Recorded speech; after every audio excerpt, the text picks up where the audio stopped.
Welcome to the CEO.com show. My name is Clint Betts. Today, I talked to Shane Snow, an award-winning entrepreneur, explorer, and journalist. His writing has appeared in GQ, Fast Company, Wired, and The New Yorker, some of the greatest and biggest publications in the world. And he is a world-renowned keynote speaker on innovation and human behavior. He's helped expose gun traffickers and government corruption, climbed up abandoned buildings around the world, eaten only ice cream for weeks in the name of science, and taught millions of people to work better through his original research and best-selling books on human behavior. Those books are Dream Teams, Smart Cuts, and The Storytelling Edge. He's also performed comedy on Broadway, produced award-winning films, and founded various successful companies at the intersection of media and technology, including the business skills training company Snow Academy. He's also the founder of Contently. He has a new company called Showrunner. We talked about leadership. We talked about all sorts of things in this conversation. We talked about writing and how that's a critical component to one's career. We talked about lessons he's learned from his first company and how he's taken to the second company. I think this is an incredible conversation on somebody who's done this multiple times, meaning been an entrepreneur, been a leader, done interesting things in the world. I hope you enjoy it. Real quick, if you wouldn't mind, give us a 5-star rating or review if you're listening to this on the podcast. Like and subscribe if you're listening to this or watching this on YouTube. Here's my conversation with Shane Snow.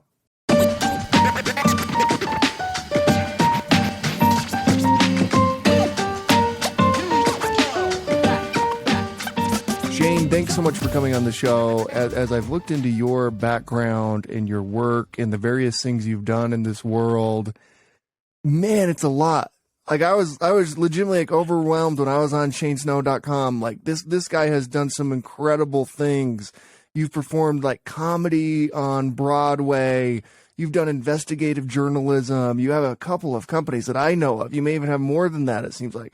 And your websites and everything are so beautiful. It really is just wonderful to have you on the show. To start, I just want to know, like, how did you get your start? What's your background? Yeah, well, I think what you just pointed out makes me think that I have undiagnosed ADD, that there's so many things going on. I'll also say I'm 38 years old, so I've lived several different chapters career-wise and gone on several side sort of journeys. But I guess that's a good segue into the answer to your question. How I got my start was I grew up in Idaho, in sort of a small place outside of a small place, and my dad's an engineer, so he was an auto mechanic, and then he got his master's degree when I was early teens, and he became an engineer at a nuclear power plant. So I grew up fixing cars, learning about science, learning about technology, and I loved taking things apart and building things. And that I think is a theme. The other thing is my mom is she's an educator. She taught sign language, taught deaf students, and then raised us kids and tricked us into reading and learning. And so I had these two things that, in hindsight, I think have been themes for my career, which is always being really eager to learn and to teach what I'm learning and to use teaching as an excuse to learn. And you see, I think great parents do this, right? They encourage you to get into, to read some book because they want to read it too, or, to explore your interests because they want to learn about those too. And I think those are great.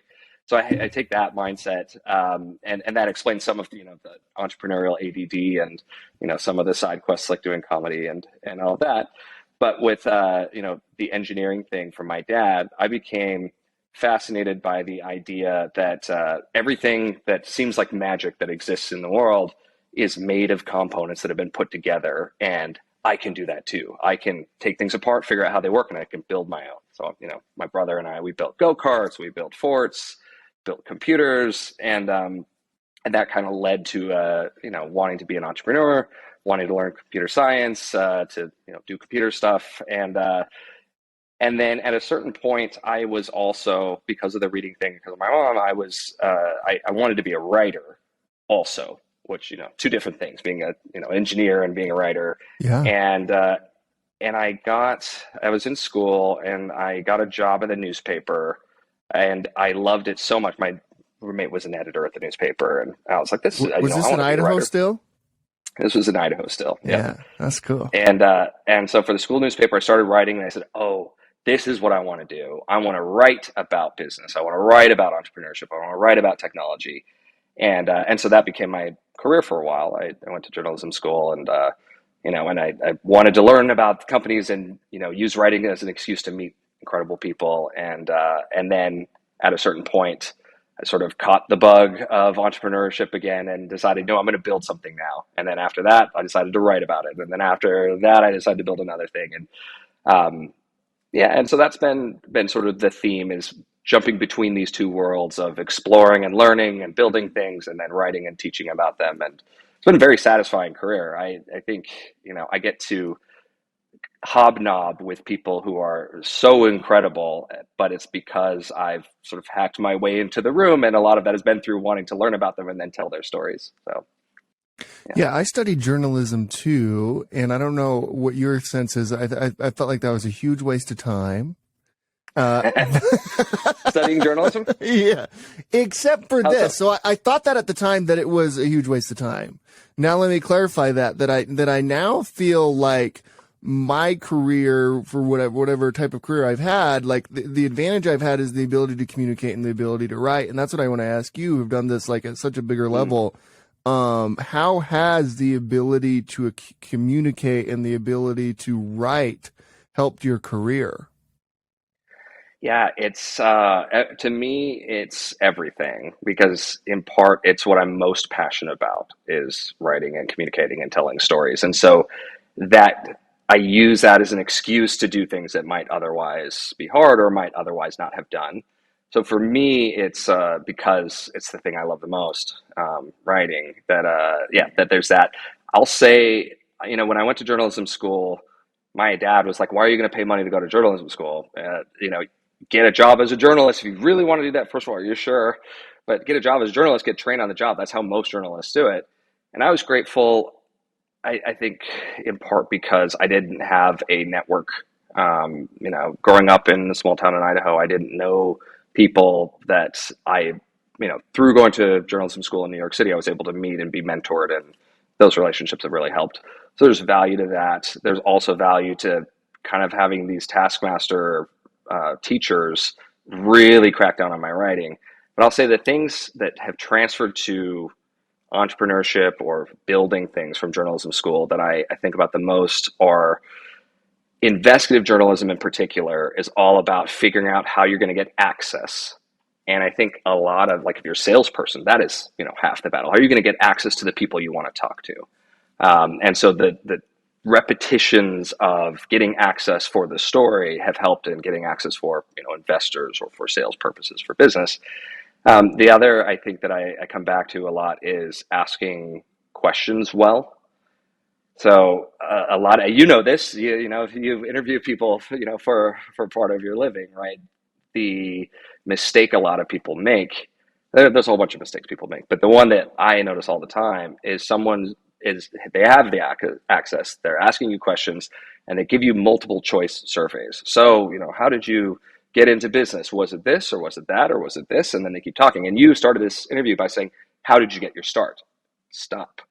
And that is a journalistic technique. You don't give me options, because then you're going to lead the way. You want to see where this goes, and then following up. And that practice, I think, is really good for business, for figuring out when there's problems with, employees, what is really afoot, letting people explain themselves, knowing how to go into a conversation that's going to be hard and get the information you want.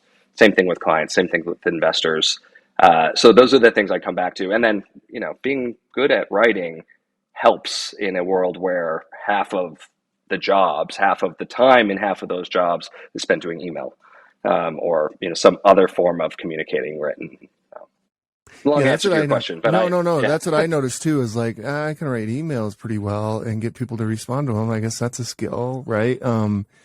And so yeah, I think the ability to write is pretty underrated even today. Like it does seem like a skill that may be going away. Real quick, just on the journalism front, before we get to your entrepreneurial career, what are your thoughts and what is your take on the state of journalism today? Yeah, so it's been a couple years but every so often I'll write a blog post that has some sort of variation on the theme of what is the future of journalism, because that was the big question when I went to journalism school in '09. Uh, that was on everyone's minds. It's like, recession and digital ads and this and that, and Craigslist has destroyed, all this revenue for newspapers. And, every couple of years, there's some new thing that is, changing media. And so I haven't thought about it as much over the last couple of years because I've been focused more in the world of TV and entertainment. Um, but I think there's always going to be a need for the core of what journalism with a capital J is, which is shining light on things that people need to know, especially in a democracy. I would say, especially in a system like an autocratic system, but that, it's harder for journalism to exist there. But if people are going to have power, then they need to know what's happening. And so I think holding those in power accountable or shining a light on what they're doing, I think is going to be important. The thing that gets lumped in with journalism and has forever are the sports section and the opinion section, and today a lot of people I think probably think of journalism as cable news, which has some journalism and a lot of opinion, and I don't think that's healthy for people being able to sort out facts that can help them make decisions as citizens and as neighbors and all of that. So that concerns me, but there is great stuff being done. I'd say primarily, this is just my armchair analysis, primarily sort of traditional newspapers that are investing or subsidizing journalism that's important. And they'll subsidize that through the ads on the sports section and all of that. But some great, New York Times and Washington Post are always doing great work. Local, newspapers in big cities are always doing great work. But the second category that I'm seeing a lot of stuff is like this sort of Substack generation of individuals who are subject matter experts. Many of them are drilling into topics and reporting like journalists in ways that I think is very, very valuable. And the fact that they can get paid to support that work is great. Plenty of Substacks are, entertainment, and that's awesome. That's great. Plenty of them are opining on whatever politics. But there are folks that are, investigating really important things or just covering the news in industries that I think is very valuable. And the fact that they can support themselves through donations or through subscriptions rather, I think is a big deal. I'd say, and I own some shares in Substack, so maybe there's a bias here, but I'd say Substack, years from now, the thing that it started, whether Substack is still around, will probably be taught in journalism schools as a thing that helped sustain kind of important reporting, in this crazy media landscape. Yeah, and kind of like empower independent journalism and the ability to kind of give the power to the journalist, right? In terms of what they want to cover, and as long as their subscribers like it, they get to keep doing it. It's pretty beautiful. Yeah, I'll also say, podcasts are another example of that. Podcasters being able to drill into topics is again, there's a lot of entertainment, there's a lot of like education, information, and but there are folks that are drilling into what would be done by a regular journalist. I think that's another example of that. Yeah, isn't it remarkable that there are a number of podcasts that just get so many more views and listens and watches than like anything on cable news? Like not even close. Yeah, it's cool. It's fascinating. It's pretty wild. So how did you go from journalism to being an entrepreneur? So the real story is that I was an entrepreneur before I got into journalism. I put myself through school, building websites for people and selling stuff in e-commerce and kind of various other things that like now as a proper adult, it could only be described as schemes. But, figuring out how to make money as a teenager and then, in college, I sold stickers for like UFOs. Like my roommate saw a UFO. We thought it was hilarious. And I made UFO stickers and sold them. Things like that were always sort of part of how I made ends meet. My family was a big family. And so my parents couldn't pay for my school and my housing. So I had to, do something. So there was that. And then when I went into journalism, I was reporting I mean, my first jobs were at, Mashable, covering tech startups, and then Fast Company and Wired, covering businesses that are doing entrepreneurial things. And so the transition back to entrepreneurship was pretty easy because it's like, this is sort of in my DNA, building things and, paving my own way. And I really, what happened is I was in New York. I was covering this sort of tech boom that was happening in New York City in '09, 2010, and I was hanging out with the founders of Foursquare and Tumblr and BuzzFeed and some of these companies that ended up becoming very big very quickly. And was writing about them and learning about how they did it, and sort of was inspired, like, I want to do this too. And the I'd always had a few side projects going on, but the one that became a company that sort of took my full-time attention was in the media space. It was brokering work for freelance journalists who were being laid off from newspapers and everywhere else, helping them get gigs, like a talent marketplace, like an Upwork now, or a Fiverr. But and then that turned into clients that we got initially that were paying good rates for professional reporters and editors were largely brands that were starting to do blogs and social media and content marketing. And so then we built a software company around managing content marketing, and it's doing quite well. I'm actually in the office, the Catetley office right now. I'm still on the board, but whenever I'm in New York City, I work out of here. And so it was, you can see, like, I was a journalist. I had started a company to help journalists, and then it turned into something bigger, and we raised money and learned all of the tech stuff firsthand that I'd been writing about. And then at a certain point, when I had run my course as as kind of active founder here, I decided to go back to writing about some of the things I'd learned, investigating things that I wanted to learn, and then inevitably got pulled back into doing another company again. And so, yeah, the pattern repeats itself. Yeah, what did you learn about being a leader and building teams as you built this company? Yeah, well, this was one of the things that as I was coming out of the company, or I guess a year after, I published a book about teamwork called Dream Teams that was inspired by my having that question. Like, what do I need to learn about leadership and teamwork as I go from kind of this builder entrepreneur type who's used to being hands-on to having 100 employees. And, like, my job is to help them be hands-on, help them build things. And yeah, so a few years in, I had this anxiety around this, and I started writing articles for, my LinkedIn newsletter, or the LinkedIn article thing, about leaders and teamwork and different facets of, debate and diversity and these things that I wanted to understand and get right. And eventually, I was helping myself learn how to be a better leader, and telling some of the stories that I was experiencing as a leader, in this sort of blogging effort. And 100 posts later, I had some working theories that I wanted to. I took a sabbatical. I took several months off and kind of traveled the world and met people and interviewed people and did original research and kind of whittled it down into a thesis that became this book, which basically the core thesis is that most teams they get less efficient as they get bigger, and it's harder to make great innovative decisions the longer the team stays the same or the more alike you are. And that happens, just a group of people will become more alike over time in their perspectives. But the formula for a team that keeps getting better and keeps climbing and keeps making breakthroughs is a team that thinks differently and injects new thinking into it, frequently. A team that's willing to lean into what I call cognitive friction. So leaning into the tension between different viewpoints and different ideas, and actually considering things that don't sound right or that sound crazy, so that you can learn from them. And then the third is this concept of intellectual humility, which is all of that's good, but if the boss is never willing to change their mind, or if the team is never willing to back down, then none of it's any good. You just have debates and you have different ways of thinking, and the person in power gets their way.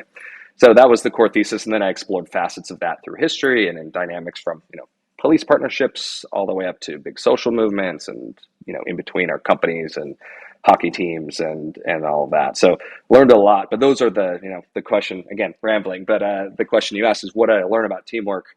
I learned that the best teams are seeking different ways of thinking and then leaning in to those different ways of thinking, especially when they identify this is something I don't understand or I don't agree with or I don't think will work. Let's see what we can learn from that, and then let's be open to change. And that's not an easy process, but those are the teams that come up with incredible ideas more than once, become more than one hit wonders. I'm sure you've seen like Coinbase and I believe it's Basecamp and other companies who have kind of like outlawed politics or talking about politics within the company, right? That was a really big story when Coinbase did it, and it caused like massive disruption to Basecamp when they did it. And you write about this, and you touched on it just barely in your answer and in the book that you mentioned about the art of debate and productive conflict. I wonder if you have any advice for CEOs or leaders who are running teams, running companies, whether they should do the Coinbase Basecamp approach. Should they do something different? I mean, how do you manage, given that it does seem like in today's world, we're just constantly angry and wanting to fight about everything. How do you remove that from your company, and should you? Yeah, well, and a lot of culture revolves around politics, which, if we live where we live, where, culture is all around us, and if that's what's on our minds and we're talking about work, how do you deal with that? I think is a fascinating question. I mean, I have a couple of, I guess, heuristics for this, or, maybe more like paradigms. I think the effort, with Coinbase and Basecamp, those kinds of moves, I appreciate because they're trying to solve a problem and they're taking drastic action to do so in the face of, a lot of pushback, and to mixed results, right? The thing that makes a relationship fall apart is not necessarily how much you argue. Statistically speaking, it's when you stop talking about important things. So research on marriages, it's the biggest leading indicator that separation or divorce is going to happen is when you stop talking about important things, not how much you fight. Now, fighting is also not good for a relationship. It erodes things over time, but just having arguments is not the thing that drives you apart. It's going apart. Same thing with mergers that don't work out. This was something that I dug into. Mergers that don't work out, company initiatives where you combine people, diversity initiatives where you're getting people from different backgrounds, of different, race or gender or nationality or age or any of those things that, on the surface indicate someone might think differently. When those initiatives don't work out, a lot of the time, a huge percentage of the time, it's due to sort of stalking your group with people who you think are different and then not allowing them to express their differences, or people being afraid to express when they do have something different to say. And so really the hard part is dealing with the hard conversations. So I think when it comes to politics at work, like not work politics, but like national politics, I assume, right? Or local politics. The thing that is a problem is when those conversations start to erode the important conversations you need to have about work. We've convened for work purposes. And if our work is not inherently about politics, then talking about politics is fine unless it makes it so we can't work together and talk about the hard things about work. And I think that's what, I would hypothesize. This is part of the rationale for, a Coinbase. Like, people talking about politics is making them fight and hate each other, and then we can't get work done. So banning it all together, I think is, it's an approach, it's an attempt. I think were I to make a rule on this, and I'm building a company right now, we're small enough and I think disinterested in talking about politics enough that it's fine for now. But at a certain point, there'll be that interest, when we're 100 people, I'm sure that'll be a thing. When I've thought about this, I've thought about, the heuristic is if a conversation becomes personal, then it is no longer productive. And if we are having these conversations at work with our colleagues who we want to make progress with together, and we want to care about, then we have to identify when conversations get personal.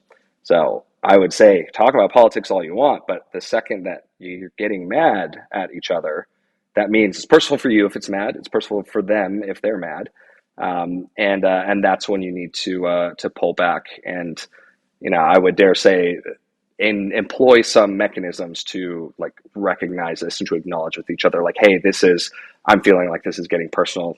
Perhaps let's change the subject. Expressing that, like, hey, I would like to be able to, maintain respect in a great relationship, and I'm finding that this is, overwhelming. That's hard to do, especially if you're not in a position of power. But if you're not in a position of power and you're getting in arguments about politics, that is a very, tricky place to be. But I think that's the general thing, like with even work debates, we're arguing about, what's the strategy we should go with, we have limited information. We got to pick a path. The moment that it gets personal is the moment when variables are going to start to come into play that are not going to be productive to the team. If I'm worrying about the decision we make because of my promotion, or because of how I'm going to look bad if someone else's idea wins out, whatever it is, that means it's personal. That's another factor. And ideally teams should set up the incentives so that that's not the case. We should all get promotions if we get to the right idea, no matter who brought it up, right? But it's not always that way. But I think leaders need to identify that. And I think there's this kind of training of this meta skill of recognizing when a conversation is becoming personal in a way that's not productive, and then practicing taking time. So it happens all the time. We care. If we care, that's good, but that means that we need to make sure that we care for the right reasons, because we care about the team winning, not about because of some other thing. Representing a group like our political group, we care. It's important to us. But now I'm fighting on behalf of all these people behind me, and I better win this argument. And then suddenly, it's work is affected by it. So I think that's, it's not as simple as like, hey, no talking about politics at work. But that's the underlying kind of principle that I would say is really afoot. You also write about this thing called lateral thinking. And I wonder if you could go a little bit deeper on what you mean by that and kind of how it relates to being a leader and working with teams. Yeah, this is one of my favorite topics. Lateral thinking is a fancy way of saying approaching problems from new angles or different angles than they've been approached before. And it's part and parcel to this idea that the only way to change the game is to rethink the game. You can't. We can all get better at, if we're using a sports analogy, you can make your muscles stronger. You can learn to run faster. The high jump is the classic example. You can practice jumping over the high jump bar like everyone else, or you can practice jumping a different way. The guy who originally jumped over the high jump bar backwards, Dick Fosbury, was not the best athlete. He was an amazing athlete, but not the best in the group. But he won the Olympics because he found a better way to approach the challenge. And so that's the principle of innovation of, we're all playing the same game and we are playing within the boundaries of that game, but changing the game requires rethinking the rules or the assumptions about it. And I think it's a chewy concept because the world is always changing, which means the circumstances and the rules and assumptions and all of that are always changing. Classic story that I love telling is how newspapers are all enormous. The big classic newspaper size, like the New York Times, is this huge broadsheet, enormous newspapers. Do you know why they're that size? No. Okay, so I don't know how many years ago now, a decade ago, the Independent in the UK, they're that big broadsheet size, well-respected newspaper. Their finance team basically proposed to the news team, hey, these huge newspapers are expensive to print, and if we just switch to a smaller size, a tabloid size, we'd save a ton of money, we could avoid layoffs, better for the business, blah, blah, blah. And the news team sort of flipped out. They were like, no, people respect the big newspapers. This is, have you seen tabloids? People they're like, size matters when it comes to newspapers. Yeah, they're like, you look at tabloids, that tabloid size is associated with like aliens worshiping Oprah and gossip about celebrities. And no, we're serious news. We can't do that. And someone, I don't know who it was, but as the story goes, this is a news team. So someone decided to do the reporting work of finding out why did we have the broadsheet size in the first place? Who decided on that this was the format for respectable news? And what they found out is that newspapers didn't used to be that size. They were originally smaller. But in the 1850s in England, a tax was passed based on the number of pages you had in your newspaper. And so the newspaper companies printed enormous pages so they could pay less taxes. And now 150 years later, it's assumed that newspapers are big because people respect that size, but actually it was a way to save on taxes 150 years ago. So the end of the story is they switched to the tabloid size and everything was fine. People still respect the newspaper. So I love that example because what had changed? Well, regulation had changed by that point. Newspapers were not taxed based on, the size of the paper. Consumer behavior had changed, technology had changed, a million things had changed where the smart idea, if you consider saving money on taxes for a newspaper company, the smart idea, but the smart solution to that problem was the best thing they could come up with at the time, given the circumstances and the technology and the culture and the people involved. And that is not the solution you'd come up with today if you were starting a newspaper company from scratch. You wouldn't say, let's use the most expensive printers and the most giantest paper possible. Say, let's use standard sizes. So lateral thinking in part is about looking at problems that way, saying the current solutions, the current way that everyone is looking at this problem, why? And can we look at it a different way? Can we go back further in time? Can we approach this from an angle that doesn't have the baggage of the current solution? And if you look at problems that way, sometimes really elegant solutions just are there in front of you. And, with harder problems, sometimes it's just a better place to start to get a team of people to think differently about the solution. And I think the way that it comes back around to the sort of the end of your question, the way this has to do with teamwork, the best way to inject lateral thinking into a problem-solving process is to inject people who see the problem from a different perspective than you. So if you and your team all have these assumptions that like people respect the big newspaper and someone walks in and is like, I don't have that assumption. Why is the newspaper big? That is a way to kick you out of your sort of frame of thinking and start to help you, think outside the box. So yeah, I've done a lot of work over the years on lateral thinking. Like how do we trick ourselves into thinking, differently than we think? And there's a lot of tactics, but the best one is other people are the, showing us what we don't see because we make assumptions we don't even realize. You've written a number of books. And I wonder, like, at what point I'm going to ask you a couple book questions here. Like, when do you realize you have like an idea or a subject that you want to go deep on that's worthy of a book versus like a blog post or something like that? Yeah, my answer now is different than it was when I wrote my first book. My first book was a goal. I want to write a book by the time I'm 30. And, I was a journalist. I'd written a lot of stuff. It was sort of the level up. I've done big feature articles in magazines. Now I want to do a book. And so for that, there was this process of like, what do I have that is a foundation for, a topic I want to spend a lot of time on that I think could, be worth a book. And that was the lateral thinking thing, which is cool because it's a topic that, has legs forever. I would say I would not write that book the same now. I think, there's some naivete to my approach. But by the time I got to my third book, my approach very much was, this is a topic that I've been writing about or speaking about and obsessed with learning about for so long that I'm starting to see patterns that I'm not finding in books out there, that I'm not finding in other people's work. And part of it too was, with writing business books in particular or nonfiction, a lot of how you make, money from it, a lot of how you get exposure for it, how you get more readers for it is through public speaking. And so I also had this filter of what, basically like, here's this thing that has been, on my mind. I've been chipping away at this marble. I think there's a statue in here that would make a great book that I would love to, to complete. Is this something that I could talk about in front of big audiences to expose lots of people to these ideas? Because more people will buy the book that way, and speaking gigs, pay better than books do anyway.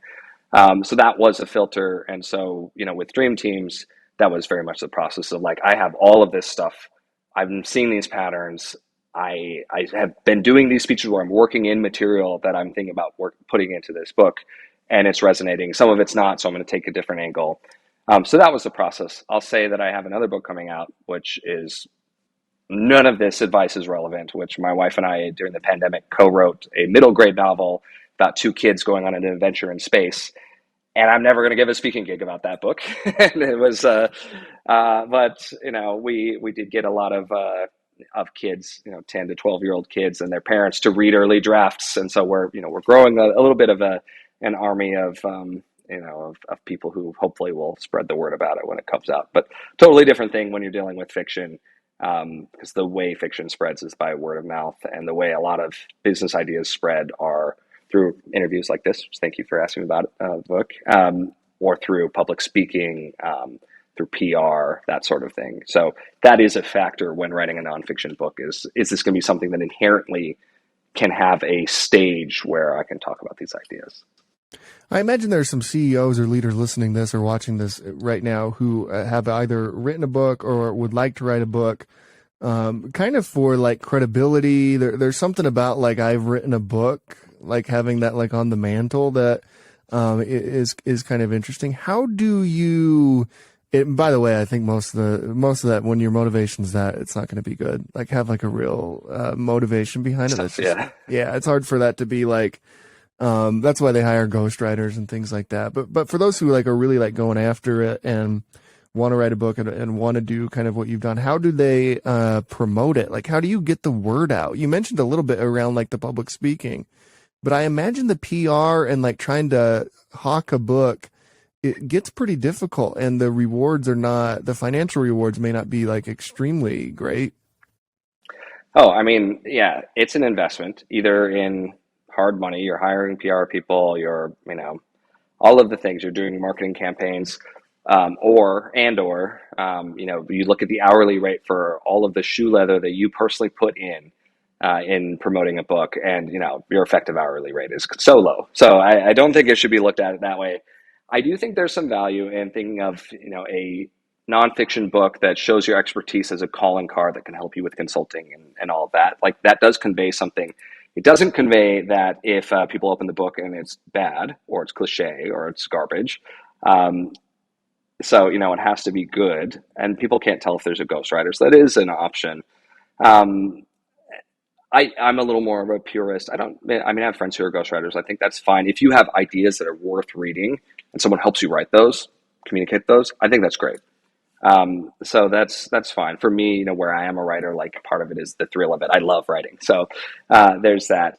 But the promotion of a book, it's changing. The best practice years ago was very different because the world's changed. We're not paying taxes based on the number of sheets in the newspaper. Things are changing. For my last book, I did a lot of podcast interviews. I had already had a lot of consulting clients and public speaking clients.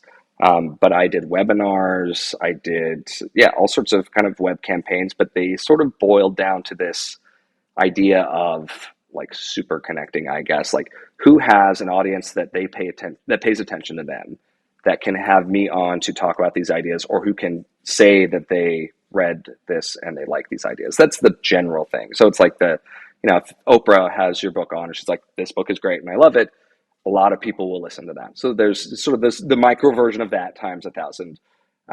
But that may not be, there's so many books out there, that may not be the best strategy for, leveraging your time and resources for a book tomorrow. But in general, that principle of people pay attention to the recommendations of other people, I think is a good one, whether it's, podcasts or Oprah show or whatever. So the thing that's sort of like the newspaper tax thing is the convention used to be go on Good Morning America. That I've had plenty of friends go on Good Morning America and not sell very many books from it. It used to be this traditional be on TV. Like I was on CNBC and Fox Business and CNN and all of these, Bloomberg. I did not sell books from that.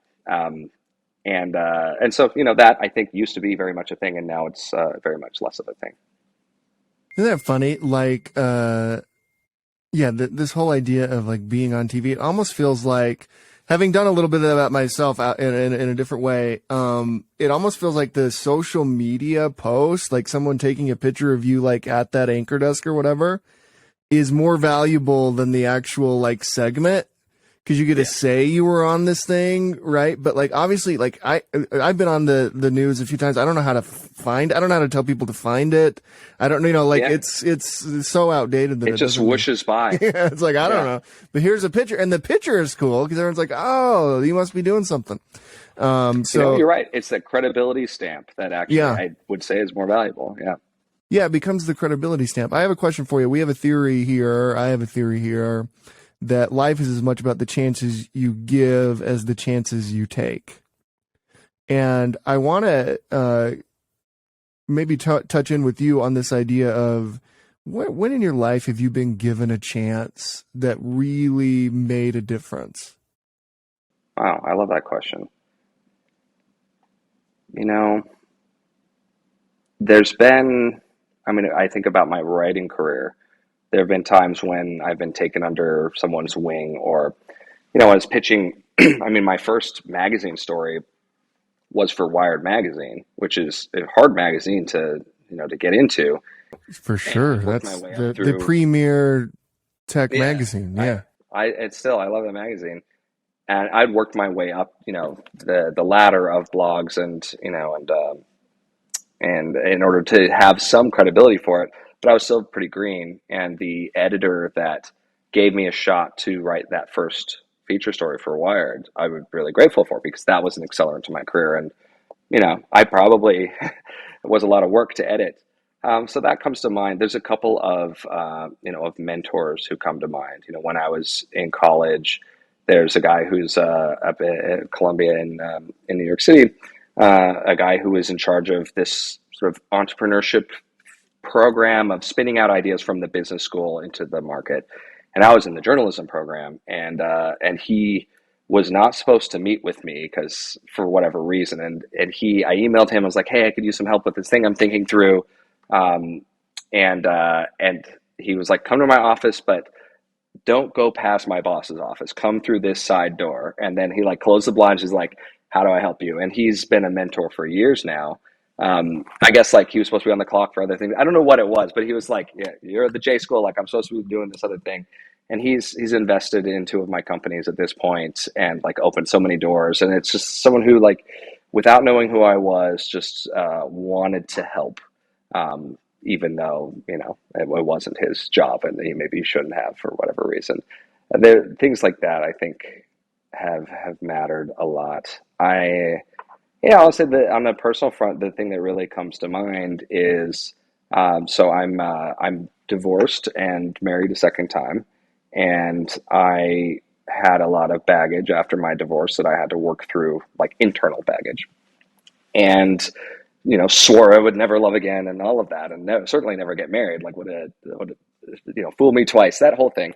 And when I met my wife Sylvia and we started dating, I was such a pain about that whole thing I had in my head about how I was not going to, be fooled twice. And I think she gave me the chance to grow in a way that I think a less mature person, would have said, "I'm out of here." And I'm so grateful because we're having a kid, and I've never been happier in my life. And she's, like I said, my co-author. She's my business partner.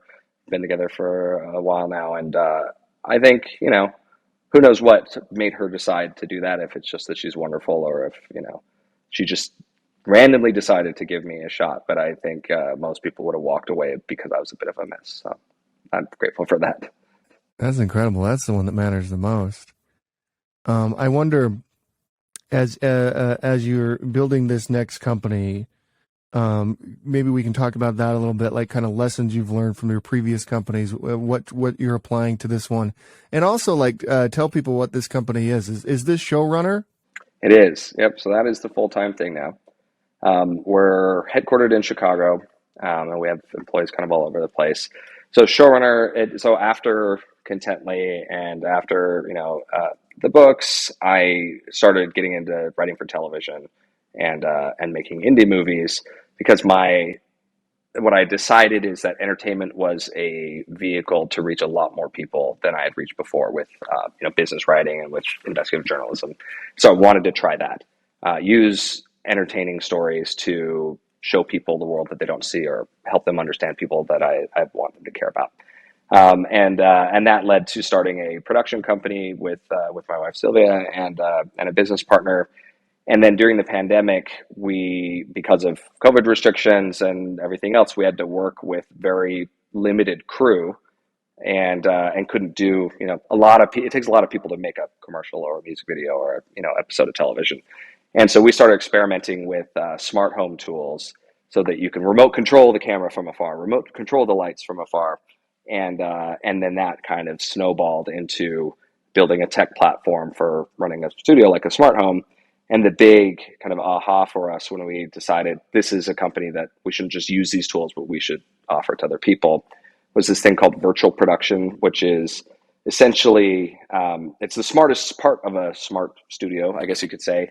Instead of going on location to bring your crew and your actors to like the desert or a street in Croatia or whatever, you have a room made out of LED walls, and you put that location on the LED walls, and then you connect trackers to the camera. So when the camera moves, the wall moves subtly. It looks real to the human eye. There's a lot of math that goes into that kind of stuff. So we started building tools to help filmmakers do that, and that virtual production world is blowing up. Every TV show you see now is using that in some way. The new Lord of the Rings show, the new Game of Thrones show, like all of them are using it. And so that's what Showrunner is. We're making tools for that, and it's going well. I don't know how many people are operating sound stages or studios that are listening to this, but if you are, we should definitely talk. The stuff that we're doing is very cool, and it's in studios around the country. So the question you had about what am I doing this time differently? What am I taking away from the last company? There's a lot of the sort of nuts and bolts things around cash flow and strategic planning that you get wrong once and you never get wrong again.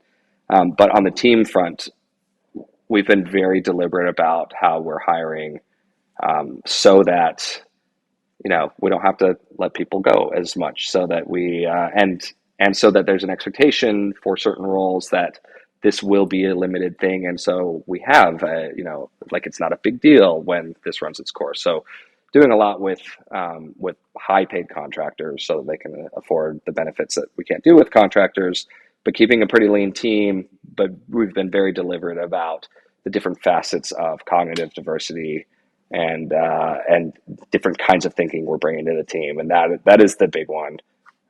The other is, Contently, we were helping people with freelancers and using project management tools that helped people with remote teams. So we were early to a lot of the things that people had to figure out during the pandemic with remote work. But a lot of that is stuff that I'm applying to this. Like our headquarters is in Chicago, but there's only half a dozen of us there. Everyone else is remote, and that's fine because we, from the beginning, put in a lot of systems and sort of norms, I guess, for making that productive. What made you decide on Chicago? Because you were Contently is in New York, right? Yep. Yeah. So we decided on Chicago because the tax incentives there for films are really good, and we got wind that there was going to be a boost in that. So a lot of productions are starting to choose Chicago over Atlanta or even over LA. And so seeing that growth, and also real estate is cheaper than New York. So we're like, we want to build out our own showroom, R&D studio that we can show clients these tools. Chicago is a cheaper place to do that, but it has all the amenities of a great city. It's got a great film community that's growing very fast.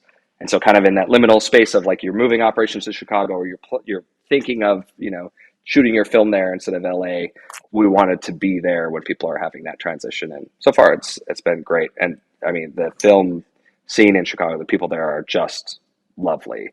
So helpful, even in competitive situations, people are so great, which is refreshing. I think in a market like LA, you get a lot more, people there are awesome, but there's a mixture of cutthroat people in there that makes it hard you have to be a little more guarded. I think that I've found I've had to be in Chicago. You don't have to figure out whether someone is going to be helpful. They just are, which is generally the case in Chicago. And that's been awesome. I wonder with Showrunner, because not every company, like you said, it's probably a pretty niche market in terms of like who would want a studio or anything like that. But a lot of companies are building like podcast studios and want like really nice podcast studios. Is that like something that you guys are thinking about? Well, maybe we could help them with their film and audio studio within companies, because I feel like there would be a big market there. Yeah, absolutely. So audio is a category that we are doing right now. The tools are pretty basic, but audio tools for filmmaking in particular are a big piece of the roadmap. Corporate studios have actually been surprisingly a big source of leads for us. I mean, we have some really good stuff going with Yeah, I mean, a lot of corporations are, realizing they can do certainly social video in-house. You don't have to always take it to someone else's studio or, take it to an agency, or you could have your agency come to your studio, which is branded like you want and all that. So there's more and more of that. There's more creative agencies that are building their own in-house studios, and more of those are considering the LED wall thing, the virtual production, which is great. So there is, yeah, for us, the corporates that we're working with right now are, none of them are virtual production studios. So it's just like regular, your marketing team has the iPad where they're controlling things, that sort of thing. But I think there's going to be some growth there. And I'm interested in, I mean, every podcast now, it seems like, has a video component or should. So making that easier, smoother, higher production value, I think is certainly a thing that we could get into. Yeah, I would have never thought that people would want to watch two people talking. Listening to two people talking, I got, but like the fact that podcasts have really taken off on YouTube and other places is pretty incredible. I guess I have two final questions for you. One is you mentioned this a little bit as you're building Showrunner, and you have like these distributed teams. You have some people in the office in Chicago, some people kind of throughout the world. How do you think like all of this shakes out? Because post-pandemic, this is we're in a completely different world. Most tech companies, used to require you be in the office. That's no longer the case for a lot of them. How do you think all of this shakes out? Do you think this is the new normal? Yeah, hard to predict. I think it should be the new normal. I also think the decision, kind of like the decision about like should you ban talk of politics at work. I think the decision should be a bespoke one based on some principles. And I think one of those is, what is the nature of the work you're doing? What is the nature of the collaboration you're doing? So in our case, we do have a hardware integration component to our business, which means we either got to ship you expensive hardware or you got to be in Chicago, or you come once a month with, the rest of the team that's remote, to do that. So certain businesses will have those constraints naturally. And I think you shouldn't fight those, just to be egalitarian about being remote. It's a practical thing. Like, how are we going to work best, and what do we need people to do from a location standpoint in order to work best? I think that the thing that needs to be solved, or we need to collectively get better at, is the meetings thing. Remote meetings can take up so much time of the day and can be so draining, and being on a video call all day long and not having time to do your work. That's, I think, from what I've seen statistics wise and what I'm sensing in my own world, there's more time being sucked up into that than in-person meetings were taking before this. I think because it's just so available. Like, we can always do a video call, even when an email would do. And in the office, sure, there's a lot of useless meetings, there's a lot of unnecessary meetings, but this default to the Zoom call, I think is something we need to get better at collectively. Or a conclusion might be, let's have the pendulum swing. Everyone get in the office. We're spending too much time on video. I don't think that's the right choice either. My final question for you, and I'm really interested in this when it comes to you, is what your day looks like. Like when you wake up, I wonder how much time you spend writing, how much you time, like what does your day look like?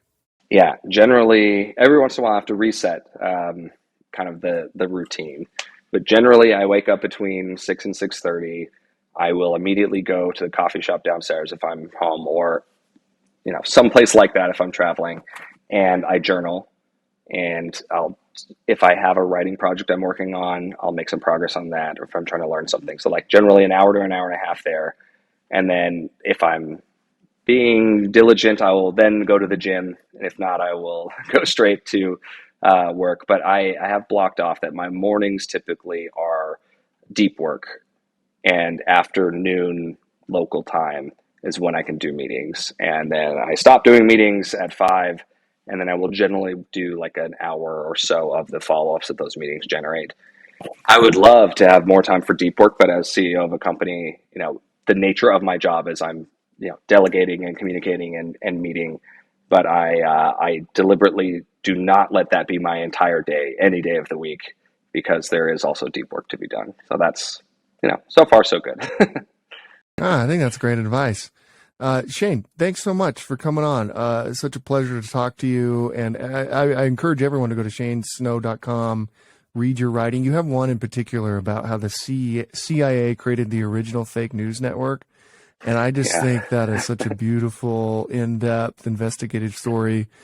People should go read that. And good luck on everything, my friend. Thank you. Yeah, it's been a pleasure. Thank you for your interest and curiosity. And so flattered to be here. And appreciate it.